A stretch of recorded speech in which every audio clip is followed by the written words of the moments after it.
Hello বন্ধুরা, তোমরা সবাই ভালো আছো? তো সবাই আশা করি সবাই ভালো আছে। আজকে আমার রান্নাঘরে দেখাচ্ছি। এই যে দেখুন, সিদ্ধ আলু দিয়ে কিভাবে রান্না করতে হয়। সিদ্ধ আলুটাকে ছুলে নিয়েছি, ছুলে নেওয়ার পর কড়াই বসিয়ে দিলাম। কড়াইয়ের মধ্যে তেল দিয়ে দিয়েছি। তেল দেওয়ার পর আলু দিয়ে দিলাম।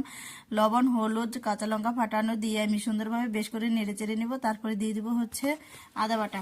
আদা বাটাটাকে দিয়ে আমি ভালো করে কষিয়ে নেবো। কষানোর পর আমি দিয়ে দিব জল। জল দিয়ে দেখুন যখন ফুটবে ভালো করে, তখন দিয়ে দেবো শুকনো লঙ্কার গুঁড়ো। গুঁড়ো দেওয়ার পরে আবারও ফুটিয়ে নেবো। ফুটে নেওয়ার পরে আমি দিয়ে দেবো লাউ পাতাগুলো আর লাউয়ের ডাল। তারপর নিরামিষ তরকারিও যে এত টেস্টি হয় তা বলার মতো না। তারপরে আমি নামিয়ে নেবো। নামিয়ে নিয়ে দেখুন কড়াইটা পরিষ্কার করে নিয়েছি। তো পরিষ্কার করে নেওয়ার পর আমি ফোড়ন দিয়ে দেবো। তেল দিয়ে দিলাম, শুকনো লঙ্কা, তেজপাতা আর হচ্ছে পাঁচফোড়ন ফোড়ন দিয়ে দিয়েছি। এবার এটাকে আমি আবার তরকারিটা দিয়ে দিব।